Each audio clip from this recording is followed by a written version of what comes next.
అయితే ఇప్పుడు సెన్సెస్ 2021లో జరగాలి. అప్పుడు కరోనా టైంలో ఆపేశారు. ఇప్పుడు 26లో ఉన్నాం మనం. 27 కల్లా సబ్మిట్ చేస్తామంటున్నారు. ఇప్పుడు ఎంతవరకు అయి ఉంటుందంటారు సార్? ఎంత పర్సెంటేజ్ సెన్సెస్ అయి ఉంటుంది?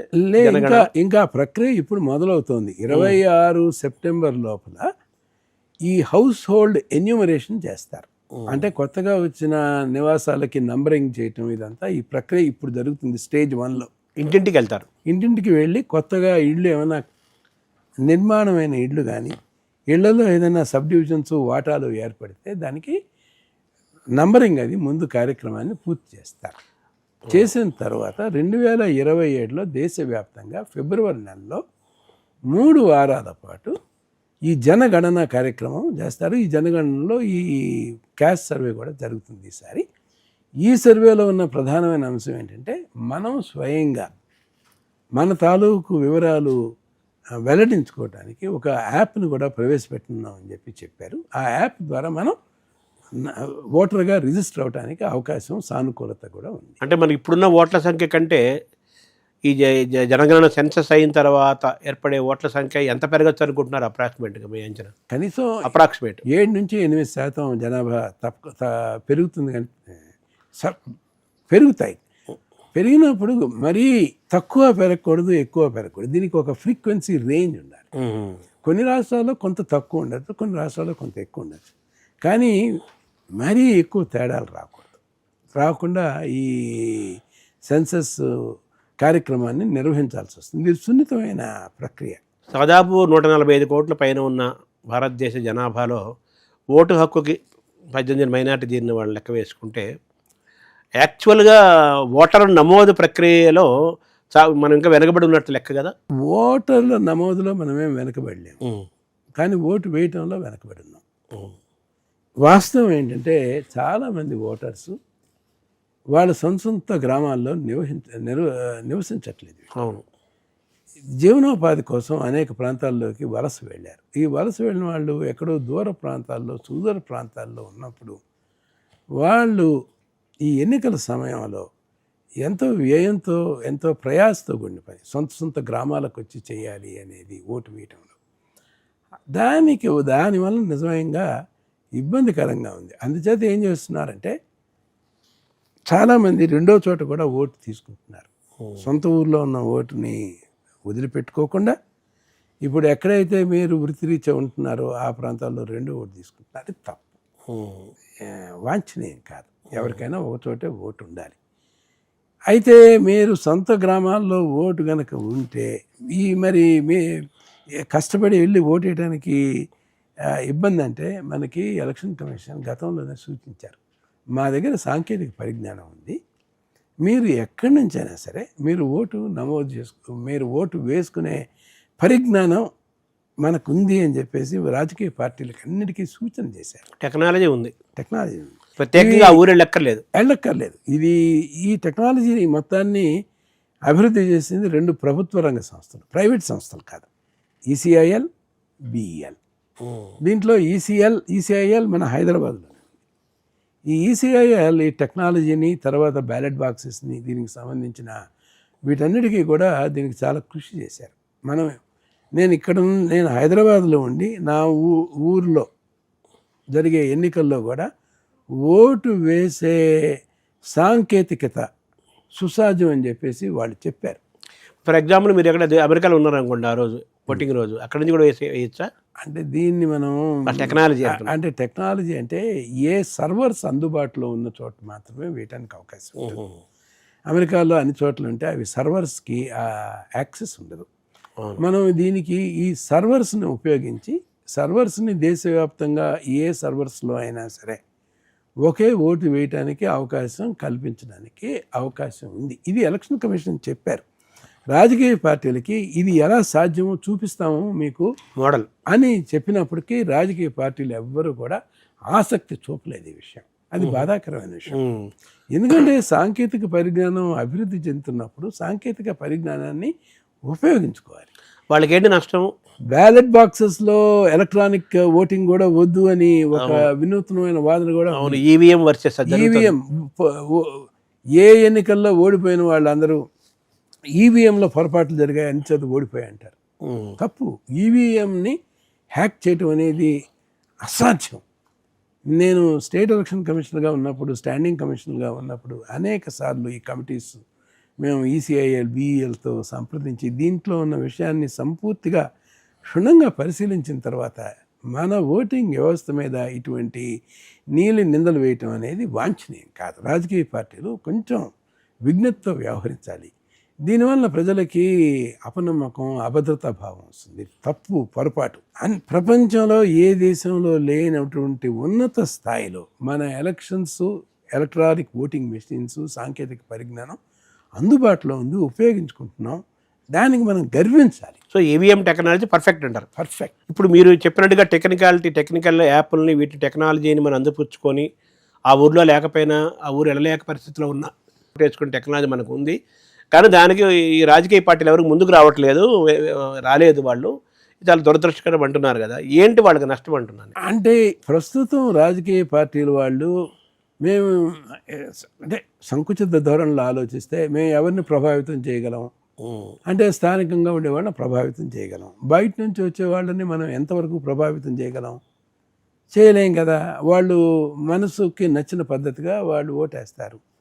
వాళ్ళని మనం ప్రభావితం చేయలేం కాబట్టి మన ప్రభావితం చేయగలిగే ఉన్న పరిధిలో ఓటర్లను ఉంచుకోవడం మంచిదనే ఆలోచన బహుశా ఒకటి కావచ్చు. ఓటర్లు వాళ్ళ కంట్రోల్లో ఉండాలని, నియంత్రణలో ఉండాలి. నేను అనేది ఏంటంటే ప్రజాస్వామ్యానికి నిజమైన బలం ఎప్పుడు వస్తుందంటే ఎక్కువ మంది హెచ్చుగా ఓటు వేసినప్పుడే ప్రజాస్వామ్యానికి పరిపుష్టిత వస్తుంది. ఈ అబ్సెంటీ ఓటర్స్ ఎవరైతే ఉన్నారో వీళ్ళని కూడా మనం ఓటర్స్గా మలుచుకున్నట్లయితే అది మంచిది, వాంఛనీయం అని చెప్పి నా వ్యక్తిగత అభిప్రాయం. సో మన భారతదేశానికి స్వతంత్రం వచ్చి ఎలక్షనీరింగ్ మొదలైనప్పటి నుంచి ఇప్పటివరకు ఎలక్షన్స్ మొదలైనప్పటి నుంచి ఇప్పటివరకు చూసుకుంటే ఆ పర్సంటేజ్ ఎప్పుడు 60 ఇలా ఉంటాయి. కానీ ఎప్పుడు కూడా 100%, 90%, 70%, 80%, 90% అనేది ఓవరాల్గా యావరేజ్ చేస్తే మనం ఆ ఫిగర్ టచ్ చేయట్లేదు కదా.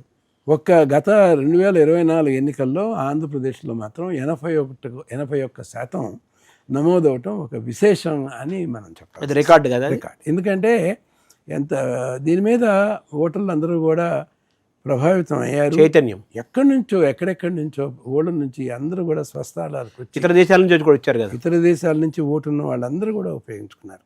ఆ చైతన్యం మంచిది. ఆ చైతన్య స్ఫూర్తి ఏదైతే ఉంటుందో అటువంటి చైతన్య స్ఫూర్తి ముందు ఎలక్షన్లో కూడా, అన్ని చోట్ల కూడా ఉంటే మంచిది. ఆంధ్రప్రదేశ్నే మార్గదర్శిగా మనం తీసుకోవాలి అని నా అభిప్రాయం. 2024 ఎన్నికల్లో ఆంధ్రప్రదేశ్లో జరిగిన ఓటర్ల చైతన్యము, ఆ ఓటింగ్ శాతం అనేది దేశంలోని అన్ని రాష్ట్రాలు అందరూ కూడా దాన్ని ఆదర్శంగా తీసుకొని ఓట్లు వేయాలి, ఓటేయడానికి ముందుకు రావాలి, ఆ చైతన్యం రావాలని మీరు ఇచ్చే పిలుపు. అవును. ఎందుకంటే ఇప్పుడు అనూప్ బరన్వాల్ వర్సెస్ యూనియన్ ఆఫ్ ఇండియాలో కేఎం జోసెఫ్ గారి నేతృత్వంలో ఉన్న విస్తృత ధర్మస్థానం అది ఏం చెప్పిందంటే ఓటు హక్కు అనే దానికి ఒక ప్రత్యేకమైన గుర్తింపు ఉంది. ఇది మామూలు చట్టపరమైన హక్కు కాదు, ఇది రాజ్యాంగపరమైనగా వచ్చిన హక్కు కింద భావించాల్సి వస్తుంది. ఓటు వేయటం అనేది వ్యక్తిగత స్వేచ్ఛతో కూడిన విషయం. అంచేత అక్కడ ఫండమెంటల్ రైట్స్ అనేవి ఉన్నాయి. ఒక వ్యక్తి తన ఐచ్ఛికంగా ఎవరికి ఓటు వేశాను అన్న దానికి ఆ వ్యక్తికే పూర్తి నియంత్రణ ఉండాలి. ఆ వ్యక్తిని మనం ఏ రకంగానూ మనం శాసించలేం. ఆ వ్యక్తిని మనం అతని మనోభావాల్ని మనం గుర్తించాలి, గౌరవించాలి. కానీ దానికి విరుద్ధంగా మనం చేయటం అది ఫండమెంటల్ రైట్స్కి వ్యతిరేకంగా వ్యవహరించడం కూడా. సార్, ఈ క్రమంలో మనం మళ్ళీ ఈ కరెంట్ టాపిక్ గురించి మనం చర్చలోకి వస్తే, ఈ డీలిమిటేషన్ నియోజకవర్గాల పునర్విభజన బిల్లుని మన బిల్లులో పార్లమెంట్లో సభల్లో పెడుతున్నారు కదా. ఈ క్రమంలో పైకేమో ఉమెన్ రిజర్వేషన్ బిల్లు అంటున్నారు, కానీ ఇందులో ఆ డాక్యుమెంట్ దీంట్లో ఇది కూడా ఉంది అంటున్నారు. ఈ రెండు కలపకూడదు.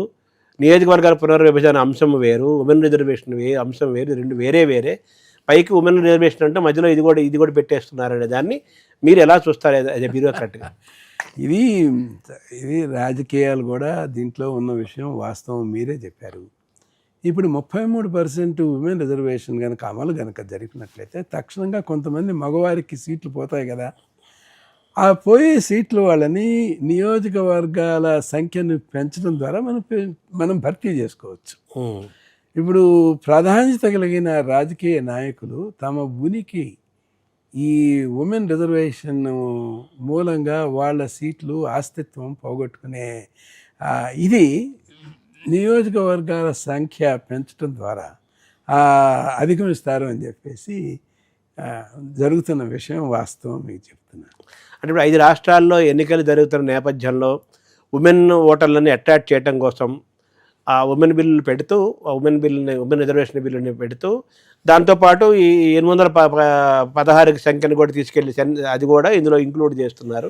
ఎవరికి ఇది రాజకీయమైన బెనిఫిట్ కోసం అనేది అది మనం అర్థం చేసుకోవాలంటారా? ఎవరికి నష్టం లేదు, లాభం మాత్రం స్త్రీలకు జరుగుతుంది. లాభం మాత్రం స్త్రీలకి ఖచ్చితంగా ఈ 33% రిజర్వేషన్స్ వలన ఇప్పుడు బహుశా 9-10% వరకు చట్టసభల్లో ఉన్న వాళ్ళ దామాష 33 దాకా పెరగటం, వాళ్ళందరూ ఎంతోమంది మంత్రివర్గ సభ్యులు అవుతారు. దీనివల్ల వాళ్ళకి కొంత రాజకీయ అధికారం, రాజకీయ ఆస్తిత్వం ఇదంతా కూడా వస్తుంది. ఇదంతా వాంఛనీయమే కదా. అంటే అన్ని విషయాలకి అందరూ పార్టీ ఏమంటోంది, మేము ఉమెన్ రిజర్వేషన్ బిల్లుకి వ్యతిరేకం కాదు, కానీ ఇప్పుడు తీసుకొచ్చే విధానము ఆ ఉమెన్ రిజర్వేషన్ బిల్లుని మళ్ళీ ఈ డీలిమిటేషన్ని ఆ రెండు కలిపి మాట్లాడుతున్నారు. దాన్ని వేరే వేరే టాపిక్లు కదా, ఒక చర్చ, ఒక విధానం లేకుండా కేవలం 5 రాష్ట్ర ఎన్నికలు జరుగుతున్నాయి కాబట్టి ప్రత్యేక అర్జెంటుగా సభలు చర్చ పెట్టేసి గబగబా ఈ బిల్లులు క్లియర్ చేసేసుకొని రాజకీయంగా లబ్ధి పొందడం కోసం అధికార పార్టీ వాళ్ళు చేస్తున్నారు ఇది అనేది కదా విమర్శ.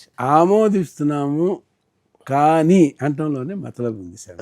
అదే అంటున్న టాపిక్ అది కదా. అంటే పొలిటీషియన్ కాదు, మీకు బ్యూరోక్రాట్గా, ఒక ఆఫీసర్గా, మీరు ఎలక్షన్ కమిషన్ కూడా డీల్ చేసిన వ్యక్తిగా, సీనియర్ మోస్ట్ అడ్మినిస్ట్రేటర్గా దీన్ని ప్రజలకి ఎటువంటి అవగాహన కల్పిస్తారు ఈ టాపిక్లో?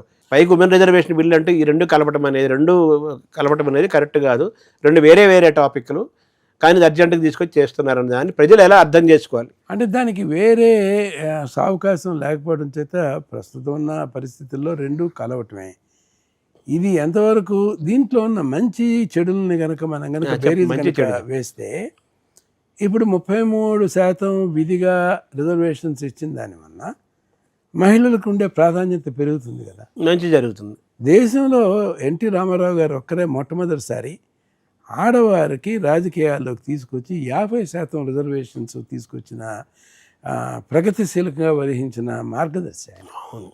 సో ఆ విధంగా మంచి జరుగుతుంది, మంచి జరుగుతుంది. ఆ రకంగా మంచి ఆంధ్రప్రదేశ్లో జరిగింది. ఆంధ్రప్రదేశ్ ప్రాతిపదిక తీసుకుని ఆంధ్రప్రదేశ్లో వచ్చిన 50% రిజర్వేషన్స్ ఏదో ఉన్నాయో, అంతేకాదు ఆడవారికి ఆస్తుల్లో సమాన హక్కులు ఎన్టీఆర్ గారు కలిగించింది ఏదైతే ఉంటుందో, ఇది దేశంలో అందరికీ ప్రామాణికం అయింది.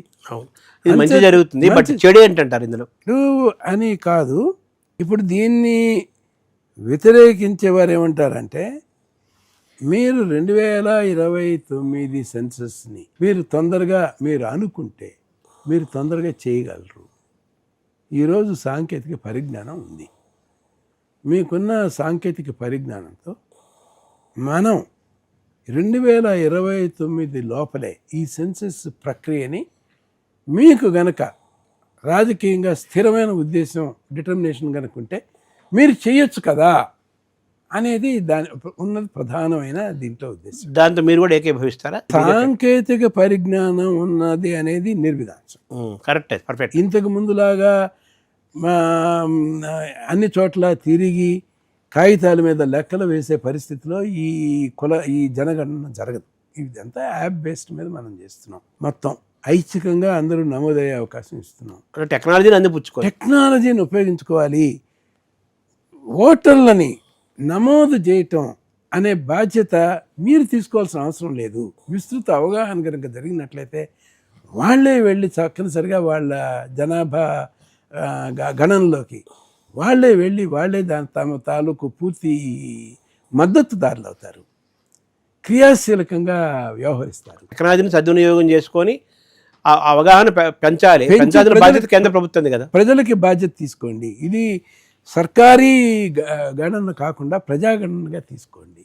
ప్రజాగణనగా తీసుకుని ఒక చైతన్యం లాగా వచ్చి, ఒక ఉద్యమం లాగా వచ్చిందనుకోండి, ప్రతి ఒక్కరూ వచ్చి తప్పనిసరిగా వారి తాలూకు వివరాలన్నీ నమోదు కనుక సరైన సమయంలో కనుక వివాదరహితంగా మనం చేయగలిగితే, సాంకేతిక పరిజ్ఞానాన్ని ఉపయోగించుకుని విశ్లేషించి పునర్విభజన చేయటం సాధ్యమా అంటే, కావాలంటే ఎన్నికలు కావాలంటే ఒక 6 నెలలు పోస్ట్పోన్ చేసుకునైనా కూడా చేయటానికి అవకాశాలు లేవని మాత్రం నేను చెప్పలేను. మరి ఎందుకు చేయట్లేదు సార్ కేంద్ర ప్రభుత్వం? దీనికి కావాల్సిన కెపాసిటీ బిల్డింగ్ ఏదైతే ఉంటుందో అది సామాన్యమైంది కాదు.